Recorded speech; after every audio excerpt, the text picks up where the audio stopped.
Alors, Rabotai, Dafnun He Amud Aleph, Masechet Gitin.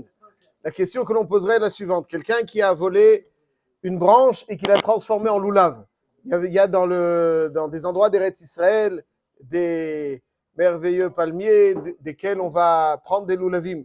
Quelqu'un, il a volé une branche, par exemple, et il a travaillé, il l'a transformé en loulav. Est-ce qu'il est acquitté de la mitzvah de Arbaat Aminim ou pas? Dans l'exigence de Arbaat Aminim, il est marqué dans le premier jour, il y a différentes catégories d'exigences. Le premier jour, il y a un din de Ulkartem Lachem Bayom Arishon, Priet Adar, Kapot Ebarim, etc. C'est-à-dire qu'un din Ulkartem Lachem. Kartem Lachem. C'est-à-dire que c'est quoi le Kartem Lachem? Bayom Arishon. C'est-à-dire, Mideoraita, on a le devoir, quand on n'est pas dans le Beit HaMikdash, dans Yerushalayim pour certains, on a le devoir uniquement le premier jour. Quelqu'un qui se trouve à Yokneam, combien de fois combien de jours il doit prendre le loulav? Mideoraita. Un jour. Pourquoi? La Torah est marquée le Kartem Lachem Bayom Arishon. Bayom Arishon, c'est Berak Bayom Arishon. Les autres jours, c'est Midrabanan. Parce que c'est Zecher la Mikdash. Zecher la Mikdash. Ceci étant, il y a un din dans le premier jour que ce soit lachem. Lachem, c'est-à-dire quoi lachem? Si je prête et je ne donne pas d'acquisition à quelqu'un dans un loulav, je dis voilà, c'est le mien, mais tu l'utilises quelques secondes. Je précise, si je dis je te prête le premier jour, alors quand je dis prête-moi, c'est pour en faire la mitzvah, donc c'est selon les critères de la mitzvah. Mais si je précise, je te donne pas, ça, le yotzi de chova. Pourquoi? Parce que lachem, si c'est lachem, il n'est pas yotzi de chova. S'il lui a prêté, il ne lui a pas offert l'acquisition. Ça, c'est dvarim pshutim. Les autres jours, lulav shaoul, kasher. Si on est le deuxième jour, je dis à quelqu'un, je te le prête et je ne te l'offre pas, vadaï kasher. Pourquoi? Parce que il n'y a pas de din de lachem les autres jours. Ok. Jusqu'ici, c'est pas shoot. Madine, quelqu'un qui a volé un etrog ou un loulav, comme on l'a vu hier, il n'a pas remboursé, il n'a pas payé son etrog, il est considéré comme étant volé. Et les autres jours, il n'y a pas le din de lachem.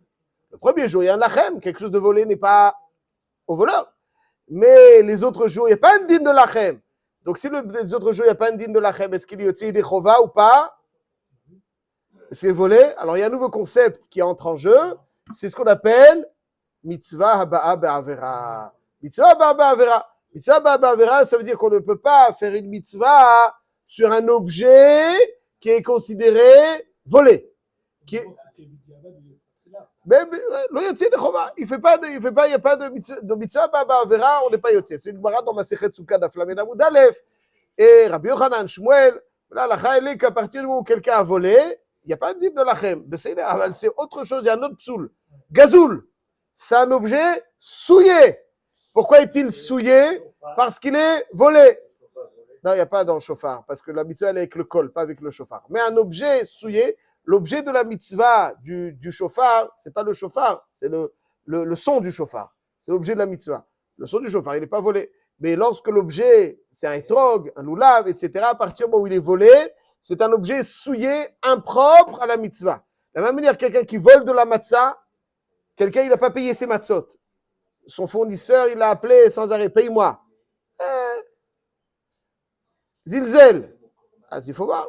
C'est pas shoot. Parce qu'il y a choliot que quand une matzah volée, une matzah volée, on n'est pas yotzi de chova.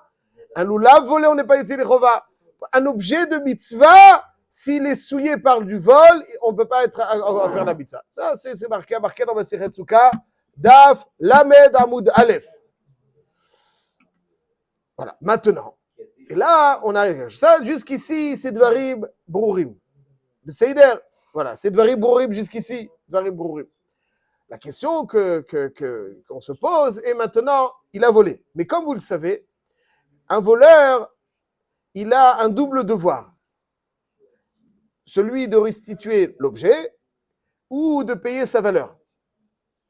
Quand l'objet est là présent, il a le devoir de le restituer, et quand il n'est pas présent, il a l'obligation de restituer sa valeur. S'il acquiert le voleur, il y a des moyens dans la Torah d'acquérir l'objet volé. Dorénavant, il est sien. Dans ces cas-là, c'est équivalent à ce que l'objet est absent, et donc là, il doit payer. Comment on acquiert un objet volé? On appelle shinui. Il est marqué dans la Torah, Ve'eshiv et hagezela asher gazal. Et hagezela asher gazal, c'est une redondance. Gezela asher gazal, on comprend. Ve'eshiv et hagezela asher gazal. Chazal sont dorshim de ce yitour de asher gazal. Im ki en she gazal yachzir. Si l'objet est comme quand il a été volé, alors il doit être barzir. S'il a métamorphosé l'objet, par exemple, j'ai volé des planches de bois, j'en ai fait une table. J'ai volé un tronc et j'ai fait des tables. Il est connu béchinouille, c'est pas Asher Gazal. C'est une table maintenant. J'ai volé un tronc d'arbre, j'ai fait une table. C'est autre chose. Ça s'appelle Shinouille Maaseh. Shinouille Maaseh, c'est la métamorphose de l'objet.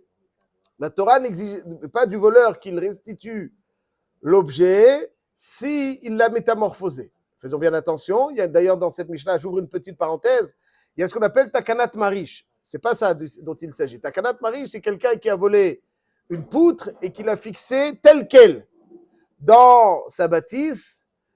Il y a un digne de Takanat Marish, s'il doit la rendre, il doit tout défaire. Nounou. Alors, il n'a pas été connu. Là-dessus, il y a une takana qui est évoquée dans le daf du jour, de daf Nunhe Amoud Aleph, que même s'il n'a pas été connu Béchinouille, ouais, c'est des répercussions. Quelqu'un qui vole une planche de souka et qui la fixe dans sa souka pendant les 7 jours de Sukkot, doit-il le restituer ou pas? Ça s'appelle takanat marish. Mais ça, c'est pas du tout un kécher avec Chilou, c'est une takana spéciale des Chachamim. Mais lorsqu'on a métamorphosé un objet, on les connaît au top, Shinui Maaseh. Shinui Maaseh donne la possibilité au gazlan d'être connu, même s'il n'y a pas eu de Yehush. Pas de Yehush, c'est l'occasion avec Yehush. Il y a un Shinui Maaseh. C'est là. La valeur. Sans doute, oui, tout à fait. Non, il payera la valeur du tronc d'arbre. Kain chez Gazal. Il payera la valeur du tronc d'arbre. Mais la table, ça, il peut la garder. Il a travaillé, il a transformé, ça, il peut la garder. Ça, c'est. Et il les connaît à Filou sans Yehush. Il y a un autre concept qui s'appelle Shinui Hashem. C'est quoi Shinui Hashem? L'exemple qu'on va prendre pour notre Gemara, c'est pas Shinui Maaseh. Maaseh, c'est-à-dire métamorphoser la forme physique de l'objet. Shinui Hashem, c'est imaginons que je vole une behema.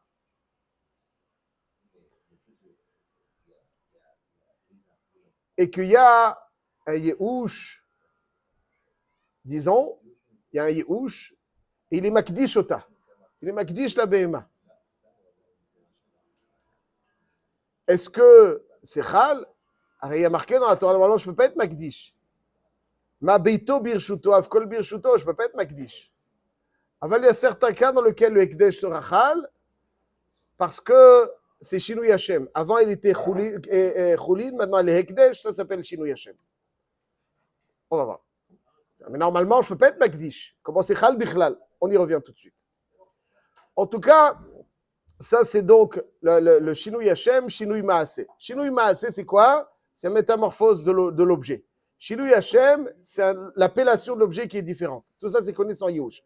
Je dis très rapidement qu'il y a encore un concept de Shinui qui est très débattu. C'est celui qui s'appelle Shinui Reshut. Ça veut dire que si quelqu'un vole un objet et il le vend, est-ce que l'acheteur acquiert l'objet ou pas? Alors là-dessus, il faut Yehush et Shinui Reshut. Yehush et Shinui Reshut, c'est Moïl. Voilà, c'est tout. Shinui Maaseh, c'est Moïl sans Yehush. Yehush et Shinui Reshut, c'est Moïl. Quelqu'un qui a volé un étrog et il me le vend. Est-ce que je connais ce étrog? Oui. Je ne savais pas. Je ne savais pas. Mais ça ne change pas qu'il est volé. Yehush et Shinui Reshut, ça marche. Mais c'est idéal. Même le premier jour. Alors voilà, donc je récapitule. Nous avons Lachem. Nous avons Mitzvah Ba'aba Avera. Lachem, c'est d'Avka le premier jour. Shaoul, c'est Kacher les autres jours. Gazoul, c'est Pasoul tous les jours. Pourquoi? Parce que c'est Mitzvah Ba'aba Avera. L'objet, il est Gazoul.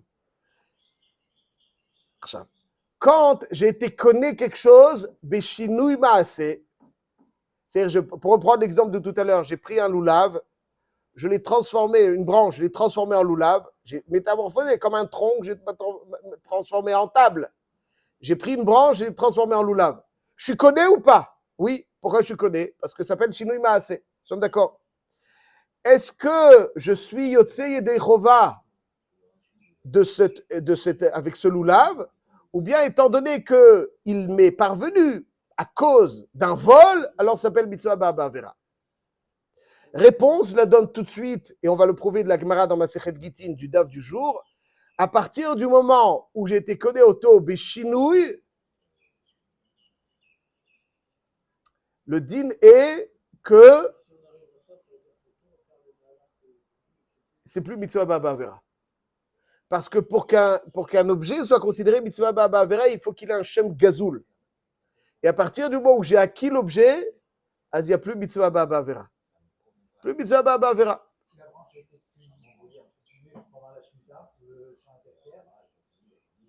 Alors, c'est une bonne question. Je vous donne un exemple. Il y a marqué que Mitzvah Ba'avera, je vous donne un exemple. Imaginons que quelqu'un rentre dans une souka qui ne lui appartient pas. Il mange dans cette souka. Est-ce qu'il fait une avera quand il n'a pas le droit de rentrer dans cette souka? Il fait une avera quand il rentre ou pas? C'est sûr qu'il fait une avera. Je n'ai pas le droit d'entrer dans l'endroit où je n'ai pas le droit d'entrer. C'est un sourd de Gneva. Ce que tout le monde veut. Mais là, il ne veut pas. Entrée interdite. Entrée interdite.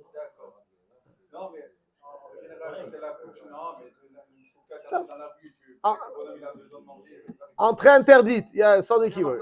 Entrée interdite, il ne veut pas. Il est rentré, il a mangé, il avait son sandwich, il se dit tiens, il ouvre la porte, il rentre dans la souka, je mange mon sandwich. Pourtant, il est marqué entrée interdite. Est-ce qu'il fait une mitzvah, est-ce qu'il a fait la mitzvah de souka ou alors c'est un voleur parce qu'il est rentré dans un endroit où il n'a pas le droit d'entrer? C'est la question. Est-ce qu'il a fait la mitzvah de souka ou pas? Réponse oui. Il fait la mitzvah de souka. J'explique, vous allez, regardez. Pourquoi? Ah, il fait une avera. Oh, chazak ou baruch. Merveilleux, sensationnel. Réponse. Mitzvah ba'avera, Yerushalmi qui dit que mitzvah ba'avera, c'est uniquement lorsque l'objet est considéré volé. L'objet est souillé parce que statué comme objet volé. Une souka dans laquelle j'entre, karka enanixelet. Moi, je fais la avera. Mais l'objet n'est pas considéré volé, puisqu'il y a une règle, karka enanixelet. Comme karka enanixelet, l'objet n'est pas considéré volé. Mitzvah ba'avera, c'est pas que le gavra fait une avera au même moment qu'il fait une mitzvah. Mitzvah ba'avera, ça veut dire quelqu'un qui... L'objet est souillé. Je donne même encore un autre exemple. Quelqu'un qui fait une brit mila, chez l'obismana, Shabbat. La mila, elle est kshera ou pas? Elle est bonne la brit. Ah, c'est mitzvah ba'avera, il a été mchalel Shabbat. C'est là. Il a fait un issour, chazak ou barour, il a fait un issour. Donc, c'est mitzvah ba'avera. C'est pas mitzvah ba'avera. Il a fait une avera. Mais l'objet n'est pas souillé. Vous voyez le vort. C'est pour ça que karka enanixelet, il a fait une avera. Mais le karka enanixelet, le karka, il n'est pas gazoul. Donc, l'objet n'est pas volé. Comme l'objet n'est pas volé, il n'y a pas le din de mitzvah ba'avera. Ça, c'est un klal gadol. Klal gadol bidin, que le mitzvah ba'avera, c'est l'objet qui est souillé. Donc, ceci étant, quand quelqu'un a acquis l'objet, étant donné que l'objet, maintenant, est le sien, il n'a plus le statut d'objet volé, comme il n'a plus le statut d'objet volé, puisqu'il est sien, il doit restituer l'argent. Mais l'objet est sien, donc il n'est pas pasoul bishou mitzvah ba'avera. Où est-ce qu'on le voit ça? C'est idéal. Mais voilà. Mais à la condition que la mitzvah il n'a pas fait au moment d'un des composants de la mitzvah la avera. J'explique. C'est-à-dire, l'objet, ça veut dire si, imaginons, il y a eu Yehush, je vais donner un exemple. Il y a eu Yehush. Et ensuite, Yehush et Shinu Reshut connaît. Rouven a volé un objet. Il le donne à Shimon. Shimon, il le prend et il fait la mitzvah. En le prenant, il fait la mitzvah. Au même moment de la mitzvah, il a fait la avera. L'objet n'est pas volé. Le maaseh mitzvah, c'est un maaseh avera. Ouais, alors, l'inyan zé, puisque c'est ça qui lui a permis de faire la mitzvah. Ouais, ça veut dire, parce que sinon, il ne pourrait pas faire la mitzvah, puisqu'il est. Le maaseh mitzvah, ça, c'est déjà plus compliqué, parce que c'est le maaseh mitzvah. C'est marqué dans le Shulchan Aruch, c'est Matavresh, même tête, je vous dis très rapidement, c'est Aleph. Kol arba tavedim psulim begazul veganouv, ben lifnei yush, ben lachar yush. Ça veut dire quoi? Quelqu'un qui a volé un étrog, le gars, il a été mitiesh. Il peut faire la mitzvah? Non. Pourquoi? Il y a une grande règle. Yehush connaît be'aveida, aval Yehush il le connaît be'gzela. C'est marqué dans Perek Meruba, Baba Kama, il y a toutes les sougiotes là-bas, que Yehush Kedi Lokani. La halakha, elle est que Yehush Kedi Lokani dans Gzela. Donc, ben ifni Yehush. Donc, si j'ai volé un étrog, le gars, il est mitiesh. Vous dites, mon étrog, il est mitiesh. Kapara. Ça ne permet pas de faire la mitzvah. Pourquoi ça ne me permet pas de faire la mitzvah? Parce que Yehush Kedi Lokani, c'est un objet volé. Tu ne l'as pas acquis. Non, cet objet-là, il le donne à une autre personne. Si après il le donne à une autre personne, voilà. Je le donne Erev Chag. J'ai volé un étrog. Je lui dis, tiens, j'ai un beau cadeau à te faire. Je lui donne un étrog volé. Il ne sait pas. Et lui, il fait la mitzvah, toute la fête avec ce étrog, il est Yotzei Dechova. Parce que Yehush est Shinui Reshut. Il a acquis l'objet Erev Chag. Ah, l'objet a été volé. Aval, maintenant, il n'est plus volé, puisqu'il a acquis avec Shinui Reshut, avant le Chag. Le Maaseh Mitzvah, il va le faire après. Donc, comme le Maaseh Mitzvah va le faire après, c'est Gazul ou Knao, Belo Siyua Mitzvah. Si le Kinyan s'est fait avec la mitzvah, en même temps la mitzvah. Si le kinyan s'est fait, donc ça veut dire, le vort il dit comme ça, que si j'ai enlevé l'objet des Béalim au moment de la mitzvah, ça déjà, ça veut dire, si Rouven il a volé un objet, il le donne à Shimon, Shimon en le prenant, il l'acquiert, et il fait la mitzvah, donc ce même maasé, s'il a été collé au temps avec Siwa mitzvah, c'est pas bon. Pourquoi? Parce que ce qui a permis de faire la mitzvah d'Agid, c'est le premier jour, c'est le lachem. Alors le lalachem, il est possible. C'est-à-dire, qu'est-ce qui a rendu possible le kinyan? Les conditions de la mitzvah. La avera a généré le conditionnement de la mitzvah. C'est grâce à la avera qu'il y a eu le lachem. Comme c'est grâce à la avera qu'il y a eu le lachem, ça c'est déjà, même s'il est plus gazoul.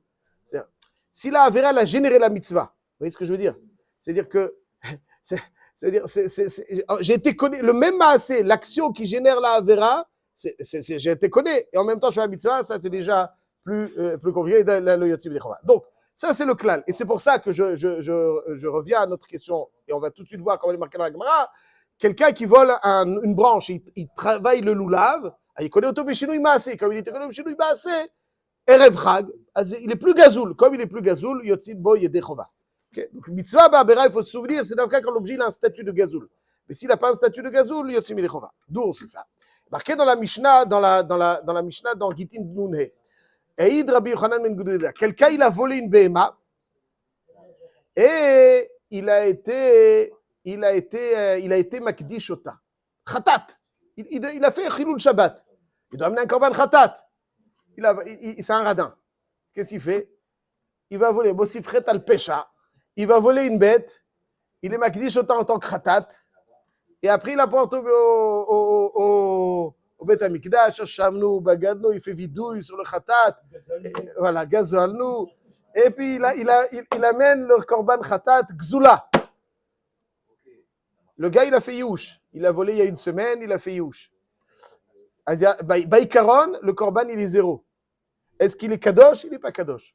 Il n'y a rien du tout. Pourquoi? Parce que youch kadi, la kané. Un youch dans c'est pas connu, Yehush Kadi lo Kané, un Yehush seulement, il n'est pas connu. Donc s'il n'est pas connu, c'est pas lui. Aval. C'est vrai que normalement le Ekdesh il est 0. Mais les Kohanim arrivent à manger de cette bête. Quoi, ils vont manger Choulin Shilish Khatouba Azara, ça va leur déchirer le cœur. Et si ça va leur déchirer le cœur, alors Chazal ils ont dit, top, Khatat Gzula, Bedi Avad, on décide que le Ekdesh il est Khal. Sur Guidon. Pour ne pas créer une réticence chez les Kohanim, pour tout le monde, il est Khal. Ba'alim Kaprim, Chazak ou Baruch. Bideoraïta Bikaradid, ça vaut rien. Ah, le gars il a fait Youch, ça ne m'intéresse pas.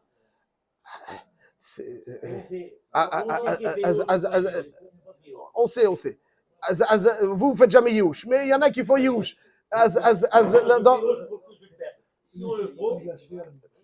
Yehush, c'est malgré soi, c'est pas une volonté, c'est un état d'esprit. Ceci étant, donc le gars il a fait Yehush, normalement le Yehush il vaut rien. Aval on dit que même si le Yehush il vaut rien, Chazal tiknou.